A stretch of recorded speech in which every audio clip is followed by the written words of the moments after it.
नमस्कार मित्रों, मैं महाराज कुमार गुप्ता आज के इस म्यूजिक क्लास में बच्चों आपको स्वागत करते हैं। यदि आप इस चैनल पर पहली बार विजिट कर रहे हैं मित्रों तो चैनल को भी तुरंत सब्सक्राइब कर लीजिए। और यदि ए स्टेट 2024 या बीपीएससी टीआरई 3.0 का यदि तैयारी कर रहे हैं तो यह क्लास आपके लिए अति महत्वपूर्ण होने वाला है। आज की क्लास में हम लोग जिक्र करेंगे चैप्टर नंबर 5। चैप्टर का नाम है ताल और उसके प्रकरण, मतलब ताल के बारे में जितने भी डिटेल्स में क्वेश्चन बनते हैं सभी के सभी प्रश्न इसमें हम ऑब्जर्व कर करके लाए हैं ताकि कम समय में आपको अधिक से अधिक तैयारी हो जाए। इस चैनल पर प्रतिदिन सुबह 8 बजे और रात्रि 8 बजे म्यूजिक के क्लास लिए जाते हैं, अतः आप प्रतिदिन क्लास को जरूर ज्वाइन करें। और पेड फॉर पीडीएफ पे कोर्स चल रहा है बच्चों मेरे पास, ठीक है, उसको आप जरूर खरीद ले ताकि आपको एग्जाम निश्चित हो जाए। पहला प्रश्न है, केयर कीजिएगा बारीकी से। विभिन्न मात्राओं के विविध समूह जिससे संगीत के काल प्रमाण को आंका जाता है क्या कहते हैं? ए में आपका तान है, बी में लय है, सी में ताल है, डी में आपका लक्षण है।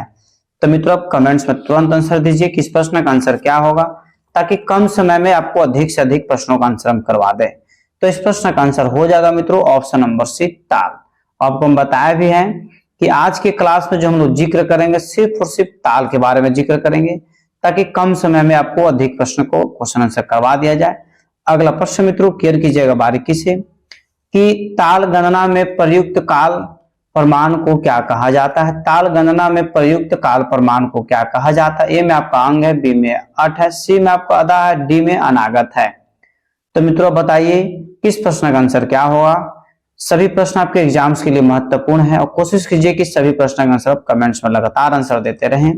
तो इस प्रश्न का आंसर आपका हो जाएगा, उसको अंग बोला जाता है। ये पर आंसर आपका क्या है? सही है। अगले प्रश्न पर केयर कीजिएगा मित्रों कि प्रत्येक ताल या तालबद्ध रचना को कुछ छोटे छोटे भागों में विभाजित कर दिया जाता है। इन भागों को क्या कहते हैं? ए में आपका लय है, बी में तान है, सी में मात्रा है, डी में आपका विभाग है। तो बताइए मित्रों किस प्रश्न का आंसर क्या होगा कि प्रत्येक ताल या तालबद्ध रचना को कुछ छोटे छोटे भागों में विभाजित कर दिया जाता है, उसको हम लोग विभाग बोलते हैं। ऑप्शन नंबर डी आपका सही है, ठीक है। अगले प्रश्न पर केयर करिए। अगला प्रश्न मित्रों को किसी ताल की प्रथम मात्रा जहां से ताल का ठेका प्रारंभ होता है क्या कहलाता है? ठीक है, किसी ताल की प्रथम मात्रा जहां से ताल का ठेका प्रारंभ होता है क्या कहलाता है? ए में आपका अंश है, बी में सम है, सी में आपका अपन्यास है, डी में आपका मात्रा है। तो बताइए मित्रों किस प्रश्न का आंसर आप यदि आपको याद है तो कमेंट्स में तत्काल आंसर दीजिए। और यदि आप इस चैनल पर पहली बार विजिट कर रहे हैं तो चैनल को तुरंत अभी सब्सक्राइब कर लीजिए। तो मित्रों इस प्रश्न का आंसर आपको हो जाएगा, उसको सम बोला जाता है। क्या बोला जाता है? सम, मतलब ऑप्शन नंबर बी आपका सही है। अगला प्रश्न है, ताल की यह इकाई जिसके द्वारा लय को मापा जाता है क्या कहते हैं? ताल की यह इकाई जिसके द्वारा लय को मापा जाता है उसको क्या कहते हैं? ए में आपका तान है, बी में उच्चार है, सी में आपका मात्रा है, डी में आपका अवधान है। तो बताइए मित्रों इस प्रश्न का आंसर क्या होगा? कोशिश कीजिए कि सभी प्रश्न का आंसर कमेंट्स में लगातार देते रहें। तो मित्रों इस प्रश्न का आंसर आपको हो जाएगा ऑप्शन नंबर सी, उसको मात्रा बोला जाता है, ठीक है। इस प्रकार हम लोग अगले प्रश्न पर केयर करेंगे, ठीक है। अगला प्रश्न मित्रों, ताल के विभाग के सुनियमित विन्यास या सज्जा को क्या कहते हैं? ए में आपका प्रबंध है, बी में छंद है, सी में अंग है, डी में आपका अंश है। तो बताइए मित्रों इस प्रश्न का आंसर क्या होगा कि ताल के विभाग के सुनियमित विन्यास या सजा को क्या कहते हैं? तो मित्रों इस प्रश्न का आंसर आपका हो जाएगा, उसको छंद बोला जाता है। ऑप्शन नंबर बी आपका सही है। यदि आप इस चैनल पर पहली बार विजिट कर रहे हैं मित्रों तो चैनल को भी तुरंत सब्सक्राइब कर लीजिए, इसे अपने स्टडी ग्रुप में जरूर शेयर कर दिया कीजिए। प्रश्न है कि सम के बाद जिन जिन मात्राओं पर ताली दी जाती है तथा ताल लिपि के अंतर्गत जिसे 2, 3, 4 आदि अंकों से निर्देशित किया जाता है उसे क्या कहते हैं? ए में आपका कृति है, बी में कुतुक है, सी में ताली है, डी में आपका खंड है। तो मित्रों बताइए इस प्रश्न का आंसर क्या होगा? कोशिश कीजिए कि सभी प्रश्न का आंसर कमेंट्स में लगातार आंसर देते रहें और सबसे पहले आंसर दें। तो मित्रों इस प्रश्न का आंसर आपको हो जाएगा ऑप्शन नंबर सी, उसको ताली बोला जाता है। अगला प्रश्न मित्रों, किसी भी ताल के किसी विभाग या का यह हिस्सा जहां ताली न देकर हाथ को एक ओर फेंकते हुए हिला दिया जाता है तथा सांकेतिक रूप से इसे शून्य से निर्देशित किया जाता है क्या कहलाता है? ए में आपका विभाग है, बी में मात्रा, सी में ताली होगा। सी में क्या है? ताली, और डी में आपका है खाली। तो बताइए मित्रों क्या आंसर होगा। ठीक है, कोशिश कीजिए कि सभी प्रश्न का आंसर आप कमेंट्स में लगातार आंसर देते हैं। तो मित्रों इस प्रश्न का आंसर आपका हो जाएगा ऑप्शन नंबर डी, खाली बोल रहे हैं। ठीक है, क्या बोलते हैं, खाली। अगले प्रश्न पर केयर कीजिएगा। ताल के लिए बोल का वह योग जिसके अंतर्गत मात्रा, विभाग, ताली, खाली इत्यादि आते हैं, इस संपूर्ण रचना को क्या कहते हैं। ए में आपको ठेका बोलते हैं, बी में छंद बोलते हैं, सी में आपको संगीत बोलते हैं, डी में आपको संगत बोलते हैं। तो मित्रों बताइए कि इस प्रश्न का आंसर क्या होगा। तो मित्रों इस प्रश्न का आंसर आपको हो जाएगा ठेका। आंसर ए पर आपका क्या है, सही है। अगले प्रश्न पर केयर कीजिएगा कि वह समपदी ताल जो केवल विलंबित लय में ही बजाई जाती है कौन सी है। ए में आपका झप ताल, बी में चौताल, सी में तीन ताल, डी में आपका तिलवाड़ा ताल। तो बताइए मित्रों इस प्रश्न का आंसर क्या होगा कि वह संपादी ताल जो केवल विलंबित लय में ही बजाई जाती है वह कौन सी ताल है। तो मित्रों इस प्रश्न का आंसर आपका हो जाएगा ऑप्शन नंबर डी, तिलवाड़ा ताल। ठीक है, अगले प्रश्न पर केयर करिएगा। 16 मात्राओं का वह ताल जिसका प्रयोग द्रुत, मध्य एवं विलंबित तीनों लयों के अंतर्गत किया जाता है कौन सा है। ए में आपका एक ताल, बी में तिलवाड़ा ताल, सी में तीन ताल, डी में आपका टप्पा ताल। तो बताइए मित्रों इस प्रश्न का आंसर आप कि 16 मात्राओं का वह ताल जिसका प्रयोग द्रुत, मध्य एवं विलंबित तीनों लयों के अंतर्गत किया जाता है वह कौन सा ताल है। तो मित्रों इस प्रश्न का आंसर आपका हो जाएगा ऑप्शन नंबर से तीन ताल। ठीक है, अगले प्रश्न पर केयर करिए और सभी प्रश्न का आंसर कमेंट्स में लगातार दिया कीजिए। 16 मात्राओं का वह ताल जिसमें केवल विलंबित ख्याल ही गाए जाते हैं कौन से हैं। ए में आपका तिलवाड़ा, बी में त्रिताल, सी में टप्पा ताल, डी में आपका झपताल। तो बताइए बच्चों इस प्रश्न का आंसर क्या होगा और कोशिश कीजिए कि सभी प्रश्न का आंसर हमको पढ़ते के साथ ही कमेंट्स में आंसर दे देते। इसका आंसर हो जाएगा मित्रों आपको तिलवाड़ा ताल। ए पर आंसर आपका सही है। अगले प्रश्न पर केयर करिएगा। तीन ताल एवं तिलवाड़ा ताल के समान 16 मात्राएं व 4 विभाग वाले उस ताल का नाम बताएं जिसका संगत टप्पा गायन शैली में किया जाता है। ए में आपका तीन ताल, बी में तिलवाड़ा ताल, सी में आपका दादरा ताल और डी में आपका मित्रों टप्पा ताल। तो बताइए इस प्रश्न का आंसर क्या होगा। ठीक है, कुछ समय आपको हम सभी प्रश्न में छोड़ देते हैं ताकि आप सभी प्रश्न का आंसर सटीक तरीका से दे सके। तो मित्रों इस प्रश्न का आंसर आपको हो जाएगा ऑप्शन नंबर डी, टप्पा ताल। ठीक है, अगले प्रश्न पर केयर करिए कि निम्नांकित ठेका किस ताल के हैं। ठेका आपको पढ़ के बता रहे हैं। था, धीना, ठीक है, ना, तीना। ठीक है, ए में पहला ताल है दादरा ताल, बी में एक ताल, सी में झप ताल, डी में आपका दीपचंदी ताल। एकदम सटीक तरीका से आप कमेंट्स में आंसर दीजिए किस प्रश्न का आंसर क्या होगा। तो मित्रों इस प्रश्न का आंसर आपका हो जाएगा दादरा ताल। ए पर आंसर आपका क्या है, सही है। ठीक है, इस प्रकार अगले प्रश्न पर केयर करिए कि मात्रा, ताली, खाली एवं विभाग में एक ताल के समान, ठीक है, किंतु बोलों में पृथकता रखने वाले वे कौन से 7 पखावज पर किया जाता है। ए में आपका ऑप्शन है दीपचंदी, बी में चार ताल, सी में आपका सूल ताल और डी में आपका धमार ताल। तो मित्रों आप बताइए कि इस प्रश्न का आंसर क्या होगा। अति महत्वपूर्ण प्रश्न आपके एग्जाम्स के लिए है। तो इस प्रश्न का आंसर आपको हो जाएगा चार ताल। ऑप्शन नंबर बी आपका क्या है, सही है मित्रों।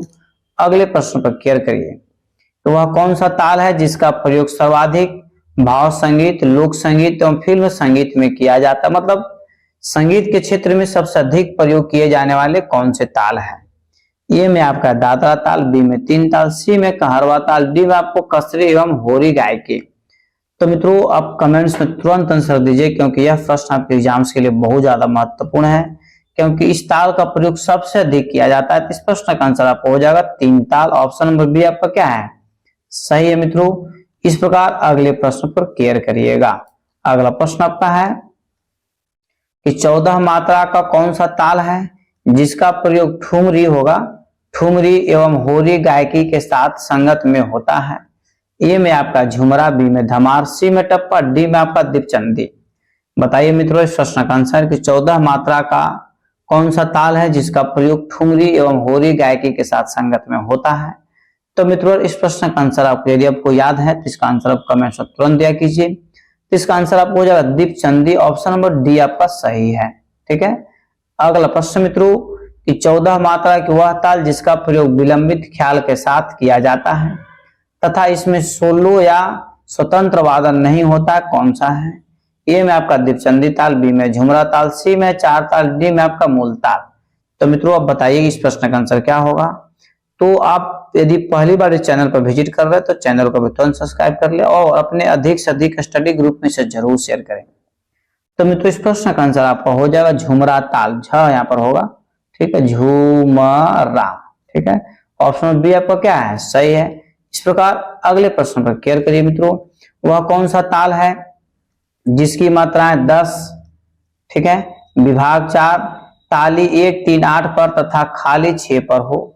ए में आपका सूल ताल, बी में है प्रभ ताल, सी में आपका 3 ताल, डी में 1 ताल। तो मित्रों बताइए किस प्रश्न का आंसर क्या होगा।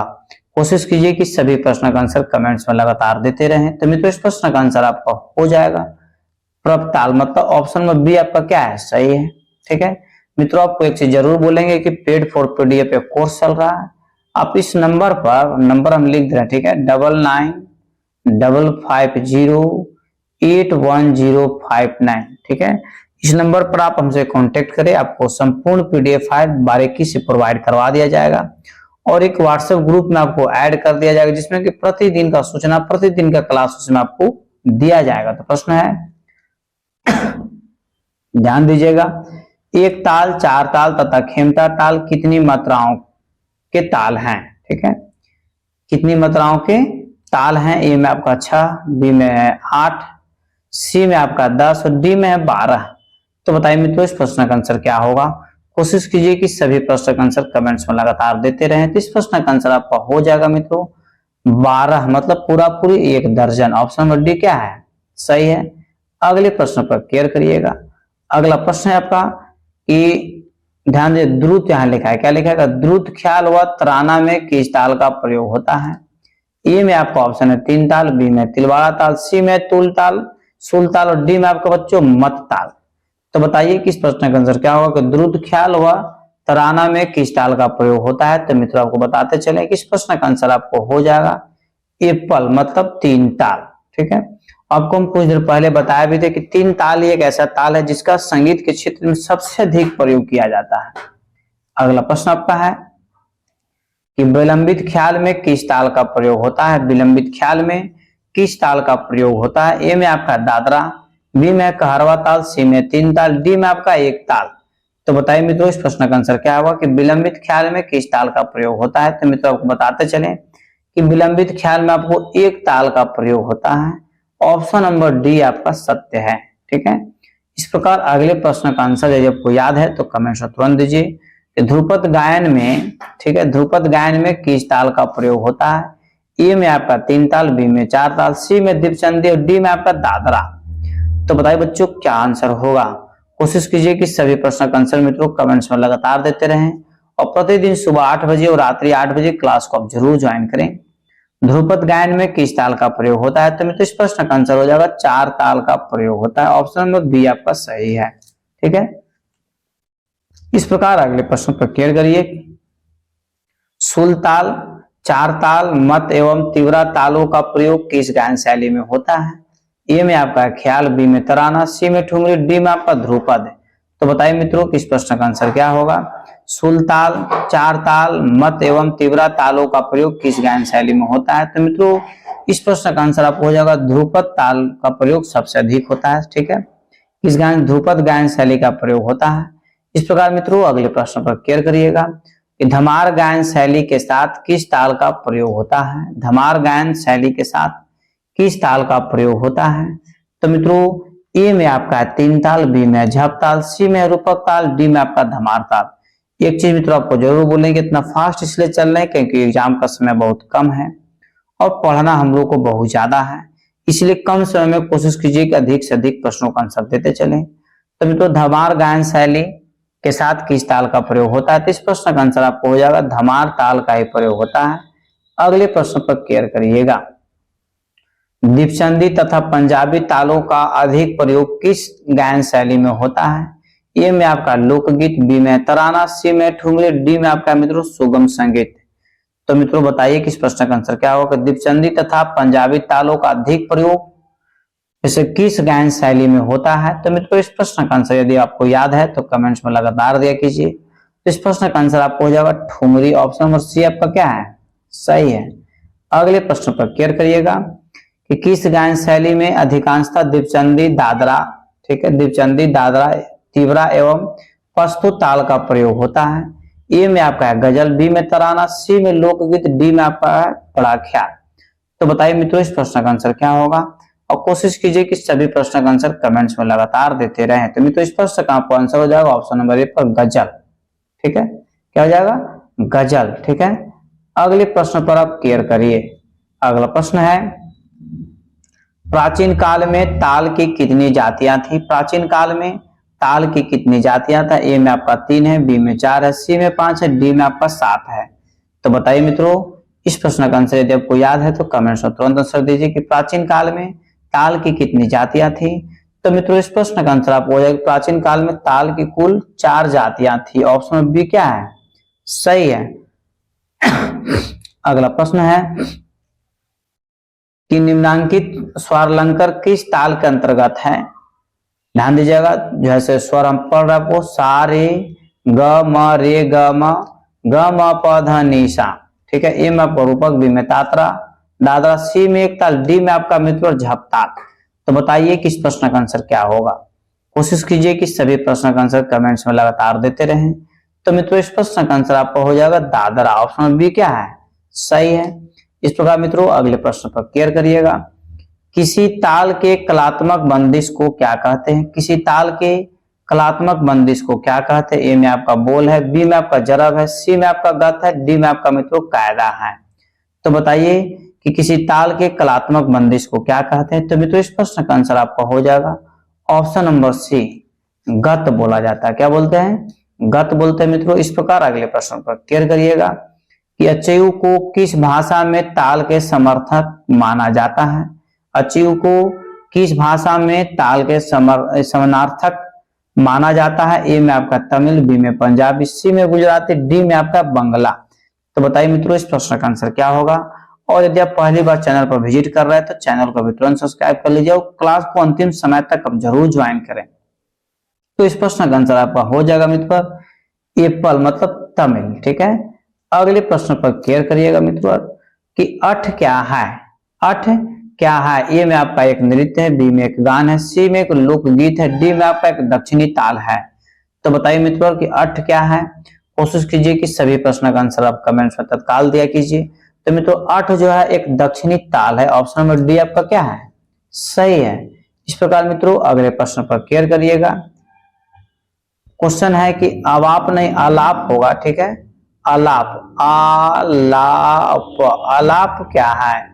एक गाना की क्रिया है, एक नृत्य है, सी में आपका ताल की निशब्द क्रिया, डी में आपका वाद्य अंश है। तो मित्रों बताइए कि आलाप क्या है। आपको बताते चले कि आलाप जो है ताल की निशब्द क्रिया है। ऑप्शन नंबर सी आपका सही है। अगले प्रश्न पर केयर करिएगा। ठेके के एक पूरे चक्कर को क्या कहते हैं। ठेके के एक पूरे चक्कर को क्या कहते हैं। ए में आपका आलपित है, बी में आपका चक्कर है, सी में आपका ठोकर है और डी में आपका मित्रों आवृत्ति है। तो बताइए मित्रों कि ठेके के एक पूरे चक्कर को क्या कहते हैं। तो मित्रों आपको बताते चले कि ठेके के पूरे चक्कर को आपको आवृत्ति कहते हैं। ऑप्शन नंबर डी आपका सही है। अगले प्रश्न पर केयर करिए। उपोहन से क्या तात्पर्य है। उपोहन से क्या तात्पर्य है। ए में आपका ताल रहित नमो तमो, बी में आपका सहगान, सी में स्वर के झूलने की क्रिया और डी में अभिनय का एक प्रकार। तो मित्रों बताइए कि उपोहन से क्या तात्पर्य है। तो मित्रों इस प्रश्न का आंसर हो जाएगा एप्पल, ठीक है। एप्पल ताल रहित नोम तोम, ठीक है मित्रों। अगले प्रश्न पर केयर करिएगा। ठेके पर आधारित विशिष्ट बोल रचना क्या है। ठेके पर आधारित विशिष्ट बोल रचना क्या है। ए में आपका कायदा है, बी में कारकरी है, सी में कृति है, डी में आपका कंपन है। तो बताइए मित्रों इस प्रश्न का आंसर क्या होगा कि ठेके पर आधारित विशिष्ट बोल रचना क्या है। तो मित्रों इस प्रश्न का आंसर आपका हो जाएगा एप्पल मतलब कायदा है, ठीक है। क्या आंसर हो जाएगा एप्पल। ध्यान दीजिएगा अगले प्रश्न पर बारीकी से केयर करिएगा। अगला प्रश्न मित्रों कि बोल के, ध्यान दीजिएगा, बोल के निकालने व निष्पादन क्रिया को क्या कहते हैं। बोलों के निकालने व निष्पादन क्रिया को क्या कहते हैं। ए में आपका न्यास है, बी में निग्रह है, सी में आपका निकास है, डी में मित्रों आपका निमेष है। तो बताइए इस प्रश्न का आंसर क्या होगा। कोशिश कीजिए कि सभी प्रश्न का आंसर लगातार कमेंट्स में देते रहें। तो मित्रों इस प्रश्न का आंसर आपका हो जाएगा, उसको निकास बोलते हैं। फिर से बारीकी से समझिएगा, बोलों के निकालने व निष्पादन, मतलब हम लोग बोल को क्या कर रहे हैं कि अपने स्वर के माध्यम से बाहर निकाल रहे हैं, उसको जाहिर सी बात है कि निकासी बोलते हैं। ठीक है, आपको एक चीज हम जरूर बताएंगे कि एग्जाम्स में बहुत सारे प्रश्न ऐसे रहते हैं जिसको बारीकी से यदि उसको पढ़ें तो डायरेक्ट वे में आपको आंसर पता चल जाए। इस प्रकार अगले प्रश्न पर केयर करिएगा। अगला प्रश्न है, ताल देने की आपातहीन क्रिया को क्या कहते हैं। ताल देने की आपातहीन क्रिया को क्या कहते हैं। ए में आपका निमेष है, बी में निशब्द है, सी में आपका निबंध है और डी में आपका बच्चों निष्काम है। तो बताइए इस प्रश्न का आंसर क्या होगा कि ताल देने की आपातहीन क्रिया को क्या कहते हैं। तो मित्रों को बताते चले कि इस प्रश्न का आंसर आपको हो जाएगा निशब्द। ऑप्शन बी क्या है, सही है। मित्रों इस चैनल जैसे म्यूजिक के मामले में पहला ऐसा चैनल है जो 30 सेकंड में एक प्रश्न का क्वेश्चन आंसर आपको हम करवा देते हैं, ताकि कम समय में अधिक से अधिक प्रश्नों का आंसर आपको याद हो जाए। इसके लिए आपको हमारे साथ जुड़े रहने की जरूरत है। बोलों को मुख से बोलने की क्रिया को क्या कहते हैं। बोलों को मुख से बोलने की क्रिया को क्या कहते हैं। ए में आपका प्रदत्त है, बी में आपका निष्काम है, सी में आपका पद है, डी में आपका नृत है। तो मित्रों आप कमेंट्स में तत्काल आंसर दीजिए कि बोलों को जैसे मुख से बोलने की क्रिया को क्या कहते हैं। तो मित्रों इस प्रश्न का आंसर हो जाए उसको प्रदत्त बोलते हैं। एप्पल आंसर क्या है, सही है। मित्रों एक चीज आप जरूर समझिए कि इसी चैनल पर जैसे आर्ट ऑफ टीचिंग का, चाहे जो भी व्यक्ति बीएड की तैयारी कर रहे हो और डीएलएड की तैयारी कर रहे हो, एस्टेट की तैयारी कर रहे हैं, ठीक है, उनके लिए 30 नंबर का आर्ट ऑफ टीचिंग एप्टीट्यूड मित्रों कंपलसरी तरीका से पूछेगा, उसमें पास होना आपको अति आवश्यक है। अतः इसी चैनल पर शिवानी मैम जैसे प्रतिदिन शाम 7 बजे क्लास को ले रही हैं। अब प्रतिदिन कोशिश कीजिए कि क्लास को ज्वाइन करें और अपने अधिक से अधिक स्टडी ग्रुप में उसे जरूर शेयर करें, ताकि आपके जितने भी सगे संबंधित व्यक्ति हैं, जब तक ए स्टेट क्वालिफाई नहीं करेंगे, जब तक डीएलएड क्वालिफाई नहीं करेंगे, जब तक बीएड क्वालिफाई नहीं करेंगे, तब तक बीपीएससी म्यूजिक टीचर भर नहीं सकते। अर्थात जो आपका जड़ है उसमें आपको शिवानी मैम 100% मदद कर रहे हैं। आपका उत्तरदायित्व बनता है कि उनके क्लास को ज्वाइन करें। प्रश्न है, मृदंग या तबले पर बजाए जाने वाले बोल समूह क्या कहलाते हैं। ए में आपका पकड़ है, बी में पद है, सी में परण है, डी बच्चों आपका निबंध है, निबंध। ठीक है, तो बताइए कि इस प्रश्न का आंसर क्या होगा। तो इस प्रश्न का आंसर हो जाएगा परण। ऑप्शन नंबर सी आपका क्या है, सही है। अगले प्रश्न पर केयर करिएगा। पंच पानी क्या है, बहुत ज्यादा महत्वपूर्ण प्रश्न है और टीआरई 2 बीपीएससी टीआरई 2 में यह प्रश्न पूछा भी गया था कि पंचपनी क्या है। ए में आपका नृत्य का प्रकार है, बी में आपका वाद्य प्रकार है, सी में आपका गीत का प्रकार है, डी में आपका ताल का प्रकार है। तो बताइए मित्रों इस प्रश्न का आंसर क्या होगा कि पंचपानी क्या है। तो एक चीज आपको बताते चले कि इस प्रश्न का आंसर हो जाएगा पंचपानी, जो ताल का प्रकार है। और आज की क्लास में हम ताल के बारे में ही जिक्र कर रहे हैं, ठीक है। अतः आपको क्लास को अंतिम समय तक जरूर ज्वाइन कीजिए और अगले प्रश्न पर ध्यान दीजिए। वादन शैली या ताल मार्गों को क्या कहते हैं। वादन शैली या ताल मार्ग को क्या कहते हैं। ए में आपका बाज है, बी में साज है, सी में निमेष है, डी में आपका पाद है। ठीक है बच्चों, तो बताइए मित्रों कि इस प्रश्न का आंसर क्या हुआ। वादन शैली या ताल मार्ग को क्या कहते हैं। तो मित्रों को बताते चलें, इसको बाज बोला जाता है। क्या बोला जाता है, बाज बोला जाता है। अगले प्रश्न पर केयर करिएगा। अगला प्रश्न मित्रों कि लग्गी क्या है। फट सब कमेंट्स में आंसर दीजिए कि लग्गी क्या है। ए में आपका बाज है, बी में आपको तबलों के बोल का समूह है, सी में आपका दंड है, डी में मित्रों आपको प्रबंध का प्रकार है। तो बताइए इस प्रश्न का आंसर क्या होगा कि लग्गी क्या है। तो मित्रों आपको बताते चले कि लग्गी जो है आपका तबलों के बोल का समूह है। ऑप्शन नंबर बी आपका सही है। अगले प्रश्न पर केयर करिए कि बोलो अथवा लग्गियों की श्रृंखला को क्या कहते हैं। बोलो अथवा लग्गियों की श्रृंखला को क्या कहते हैं। ए में आपका लय है, बी में आपका मेल है, सी में आपका लड़ी है, डी में आपका पड़ी है। ठीक है, तो बताइए मित्रों इस प्रश्न का आंसर क्या होगा। कोशिश कीजिए कि सभी प्रश्न का आंसर लगातार कमेंट्स में देते रहें कि बोलो अथवा लग्गियों की श्रृंखला को क्या कहते थे। इसका आंसर हो जाएगा मित्रों ऑप्शन नंबर सी, मतलब लड़ी। ठीक है, अगले प्रश्न पर ध्यान दीजिएगा कि लय दर्शक गत या नगमा क्या कहलाती है। ए में आपका लक्षण है, बी में राग है, सी में लहरा है, डी में आपका भाव है। तो बताइए मित्रों इस प्रश्न का आंसर क्या होगा कि लय दर्शक गते या नगमा क्या कहलाती है। तो मित्रों इस प्रश्न का आंसर आपका हो जाएगा उसको लहरा बोलते हैं। ऑप्शन नंबर सी आपका सही है।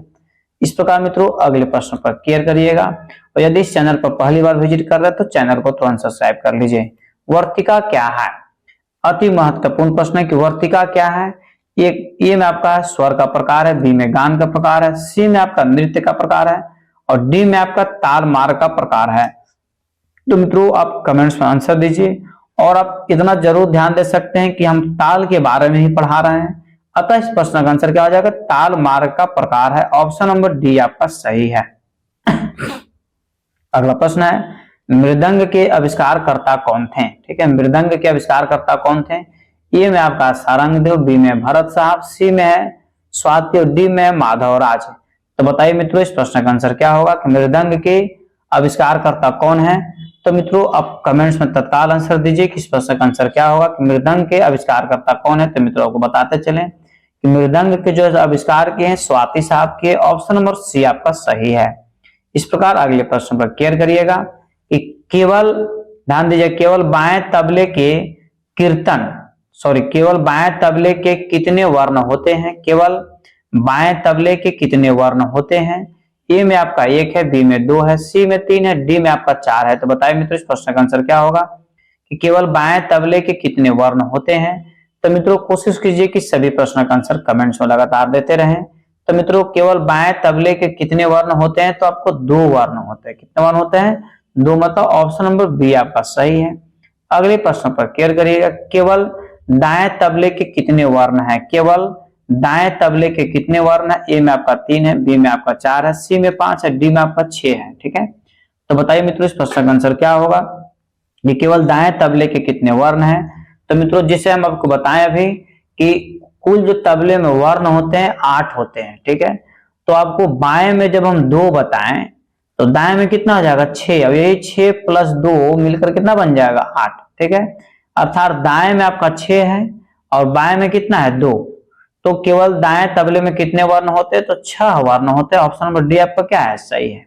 अगले प्रश्न पर क्लियर करिए कितने वर्ण बाएं और दाएं पर एक साथ निकाले जाते हैं? कितने वर्ण जैसे बाएं और दाएं पर एक साथ निकाले जाते हैं? ए में आपका 2 है, बी में 3 है, सी में 4 है, डी में आपका 6 है। तो बताइए मित्रों इस प्रश्न का आंसर क्या होगा? कितने वर्ण बाएं और दाएं पर एक साथ निकाले जाते हैं? तो मित्रों आपको बताते चले कि इस प्रश्न का आंसर हो जाएगा 2 ऐसे वर्ण हैं जिसको बाएं और दाएं दोनों वर्ण पर निकाले जाते हैं, अर्थात ऑप्शन नंबर ए पर इसका सही है। क्वेश्चन नंबर 52 पर ध्यान दीजिएगा। पंडित विष्णु दिगंबर पद्धति में आधी मात्रा का चिन्ह क्या है? ठीक है, विष्णु दिगंबर पद्धति में आधी मात्रा का चिन्ह क्या है? ए में आपका प्लस है, बी में आपका है 0, सी में माइनस, डी में आपका है क्रॉस। तो मित्रों आपको कमेंट्स में सब जरूर देना चाहिए। तो मित्रों विष्णु दिगंबर पद्धति में आधी मात्रा का चिन्ह को हम लोग शून्य बोलते हैं। ऑप्शन बी आपका क्या है? सही है। इस प्रकार अगले प्रश्न पर क्लियर करिएगा निम्नलिखित में से किस बंदिश में पलटे बजाए जा सकते हैं? निम्नलिखित में से किस बंदिश में पलटे बजाए जा सकते हैं? ए में आपका कायदा है, बी में टुकड़ा, सी में परण है, डी में आपका तिहाई है।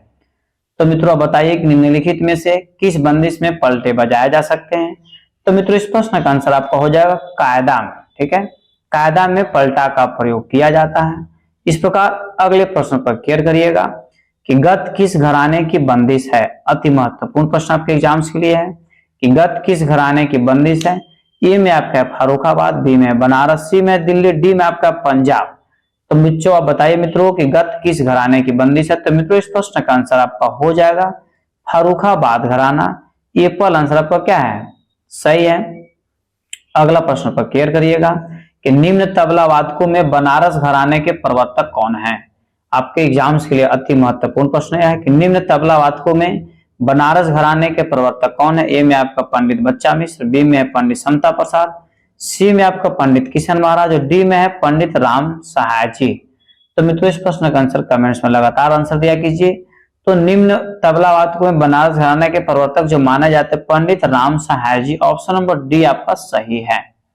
इस प्रकार 56 नंबर प्रश्न पर ध्यान दीजिएगा कि तबला निम्नलिखित में से किससे नहीं मिलाया जाता है? तबला निम्नलिखित में से किससे नहीं मिलाया जाता? ए में आपका सप्तक है, बी में सरज है, सी में आपका पंचम है, डी में आपका मध्यम है।